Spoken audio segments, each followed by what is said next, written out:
Hello, everyone. Welcome and thank you for joining today.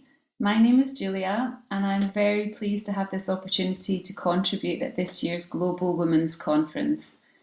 So, thank you very much to Bernie for inviting me to take part of this amazing event. I'm a strong believer in women supporting women. I think we can learn from each other's experiences, both the negative and positive ones, and that we can use these things really to our advantage in our professional lives. We can support one another and build one another up, and we can develop an emotional resistance and we can empower confidence in ourselves. So, thank you to Bernie and to everyone who's here today, and to all of the other amazing speakers who are sharing so much information with us today. I'm going to begin just by briefly explaining my background and what I offer in terms of my business. I'm an international etiquette and protocol consultant. In other words, I coach people and businesses simply how to be the best version of themselves, how to project the image that actually works for them. So this could be something as simple as preparing for a job interview or a networking event. It could be hosting a business meal with a new or a very important client. Or it could be planning an event where VIPs will attend. I also quite uniquely work with the Transgender Clinic in London, where I teach feminine deportment and etiquette to transitioning females. So my work is very varied and it's very diverse, and I really love it. I love what I do because every day is different, every client is different. And because of this, I always try to offer bespoke services so that it's always flexible and adapted to the particular needs of my clients. However, today I'm going to talk about a subject that I think we can all now relate to, and that is virtual etiquette. Although I do sometimes call it the doom and gloom of Zoom. So, we're going to have a look at some of the benefits of having etiquette intelligence. And I'll explain exactly what that is and how this relates to the world of virtual etiquette.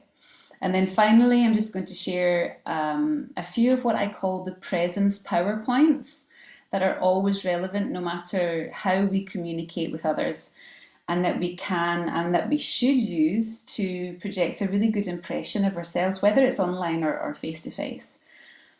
Nowadays, some people, in fact, many people, believe that etiquette is old fashioned or it's out of date and it's not relevant to this modern world that we live in. But I think that's just because there are so many etiquette consultants that actually present it that way. I'm a firm believer that there are absolutely no etiquette rules, but rather they are etiquette guidelines, which is something that's quite different. And this can be very useful to know for our social lives and our professional lives.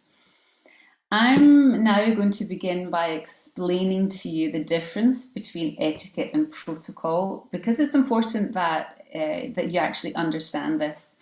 And once you understand the basics of etiquette, then you can be flexible in whatever you do. You can know the rules, and then you can choose to break them.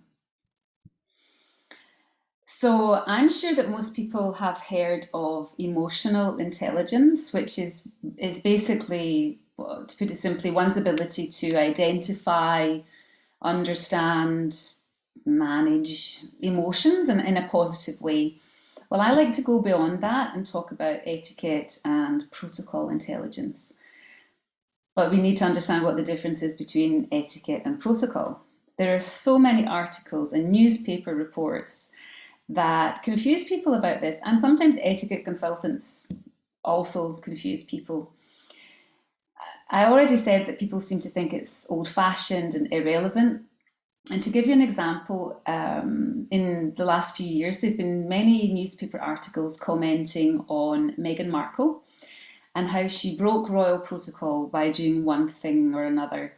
Once it was for wearing dark nail polish, and then there were articles about her having bare legs when she attended a public event. Well, this has absolutely nothing to do with protocol or royal protocol, as some people call it. And to be honest, these things really don't have much to do with etiquette either. I can't imagine anybody being offended by the colour of somebody's nail polish. This is just people's perception of what is correct or incorrect. Now, sometimes there are suggestions or guidelines as to what is more appropriate or what might appear better for certain optics, but that doesn't make them etiquette or protocol rules. So you can see here on the screen the definition of etiquette. It's really that there are certain rules or ideas as to what's considered polite or correct behaviour in a society or a business situation. But we have to keep in mind that these are also very dependent on culture, because every culture will have their own norms. And unfortunately, many people forget this, believing that their way is the right way or the only way, which is incorrect.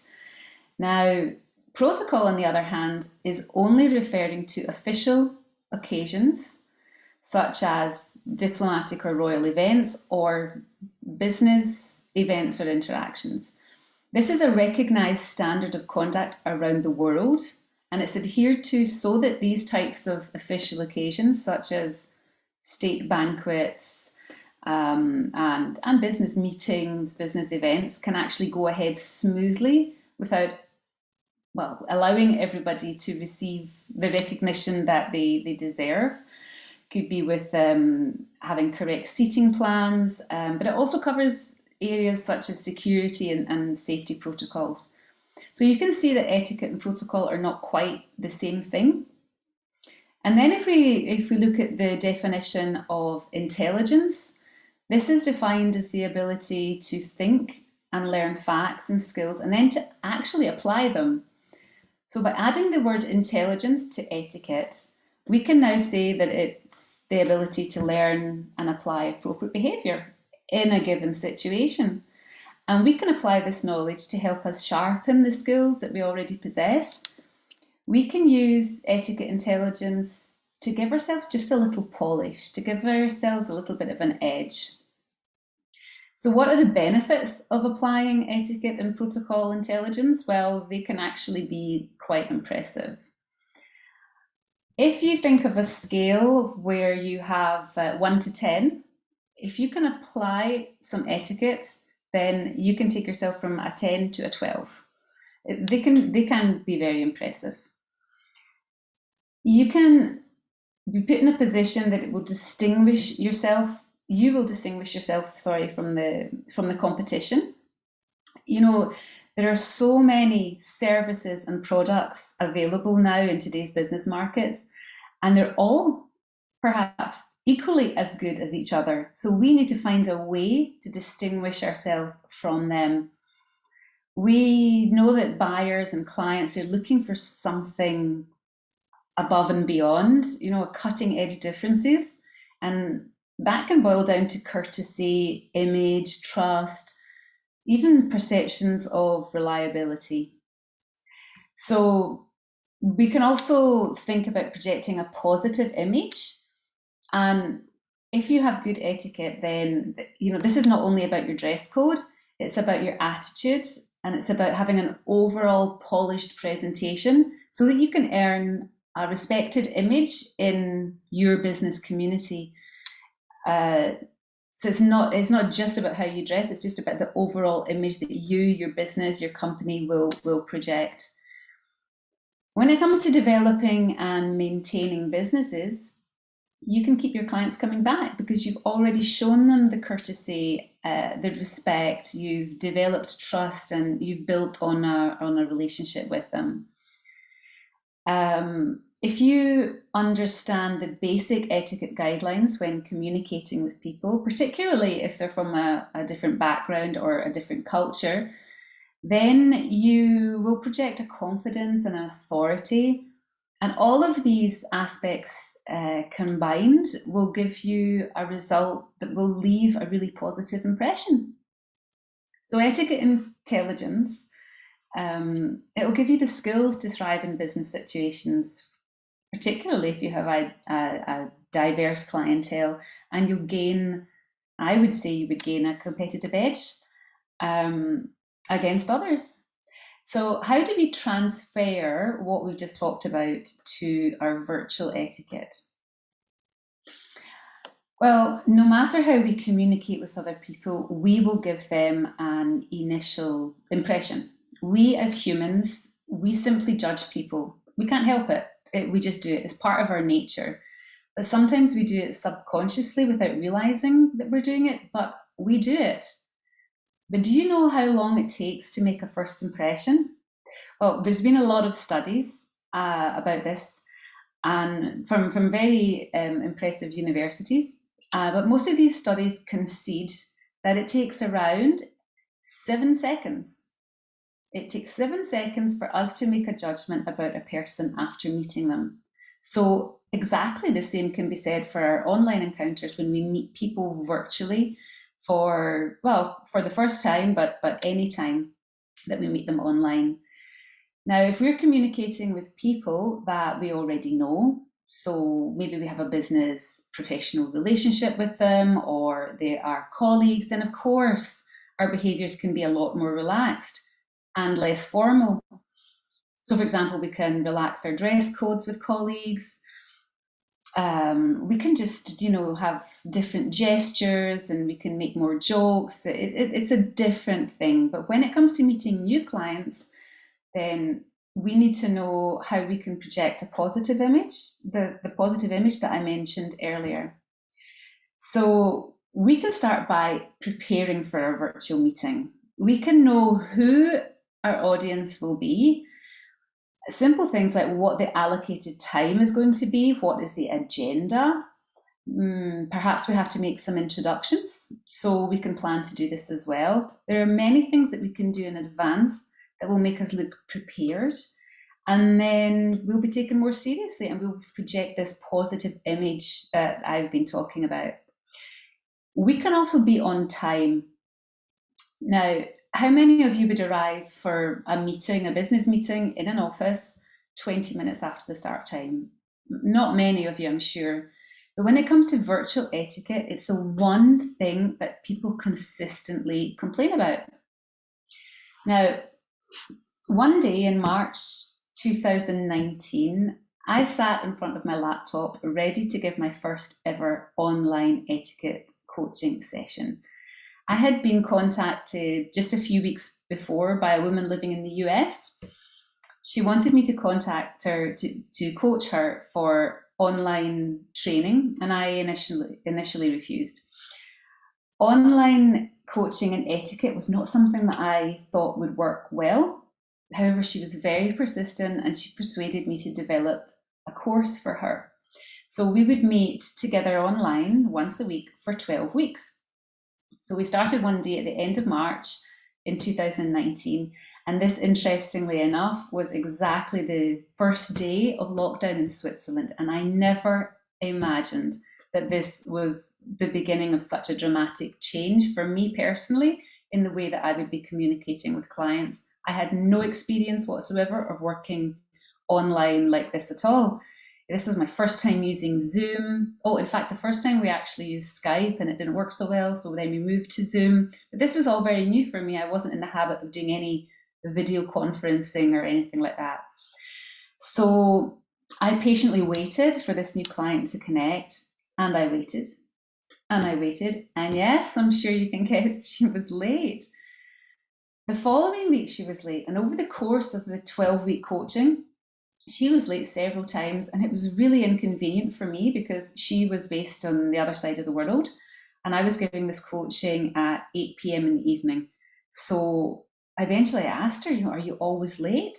And she said, yes, I'm quite disorganized. So this became something that I had to coach with her. I had to explain to her that no, you cannot consistently be late. You have to be more organized. It gives a really bad impression of you. What's the point in having everything else in order and then this one thing is such a black mark against you and people will notice it? So this is just a simple example of how we judge people by their behavior. In real life, And then when it comes to virtual etiquette, we can sometimes forget what we're doing because it doesn't really feel like real life. My point is that while we're trying to figure out how to adapt our lives, our businesses around this new normal, as we call it, there are so many elements of real life that we have to take into consideration in our virtual interactions more than ever now than before. I think there's really no room or less room for error, mistakes.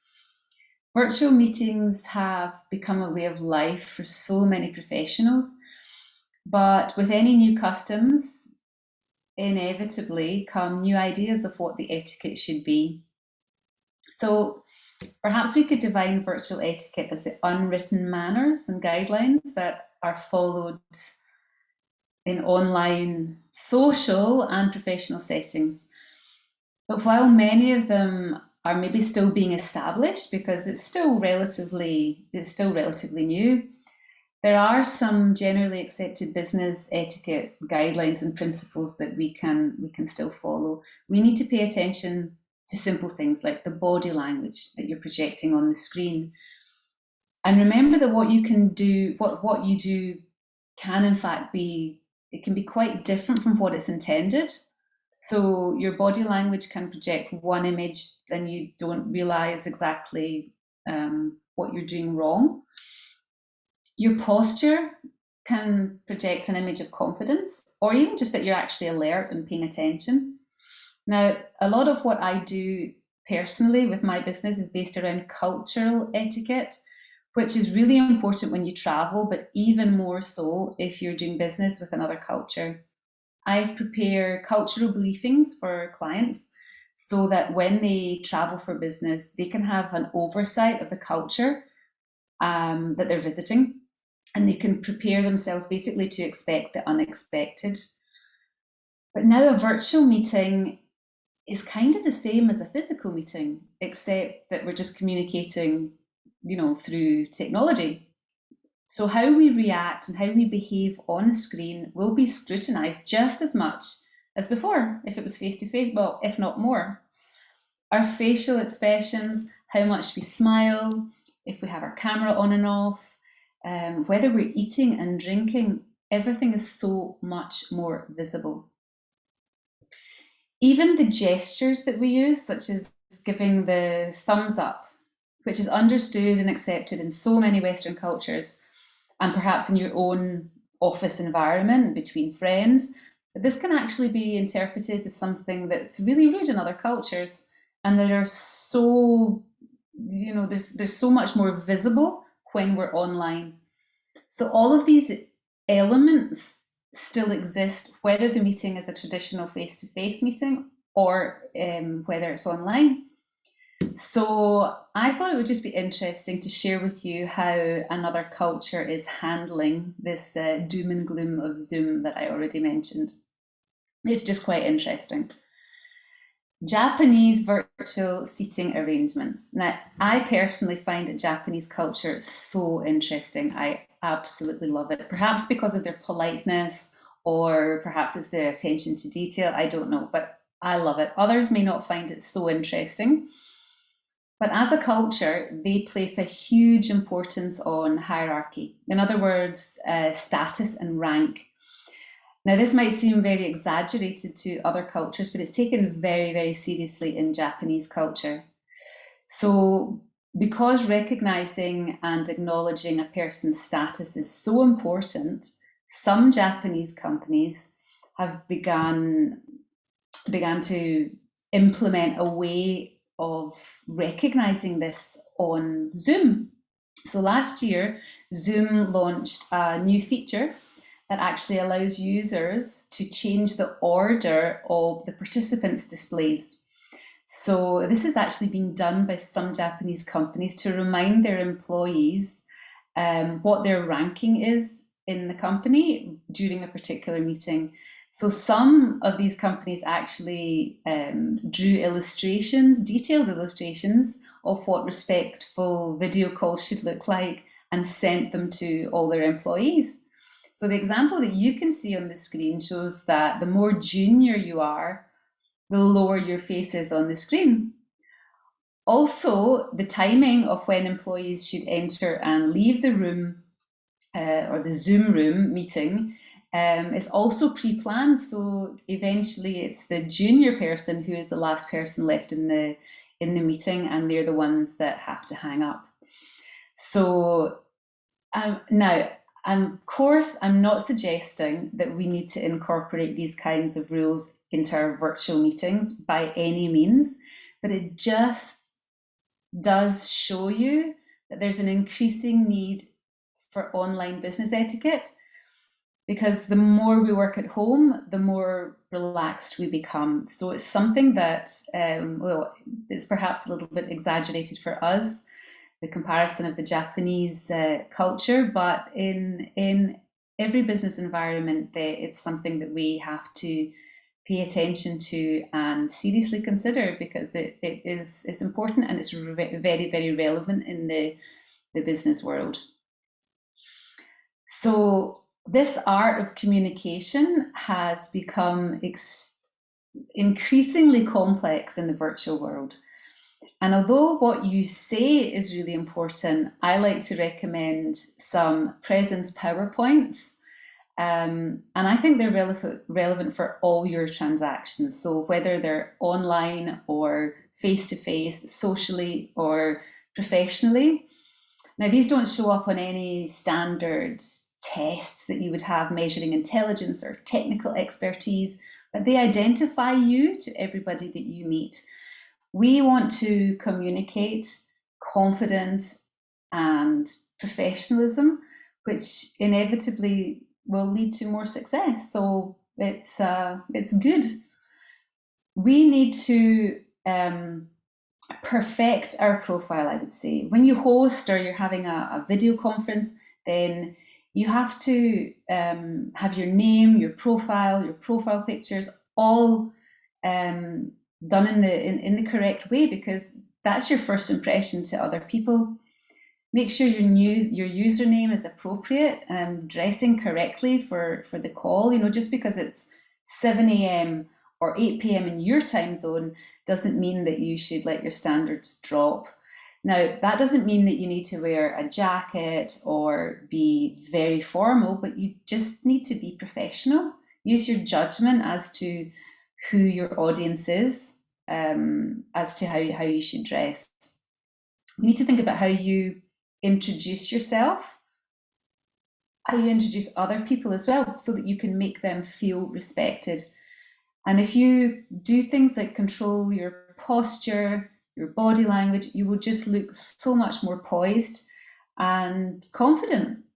And you look as if you're in control as well, which is also very important.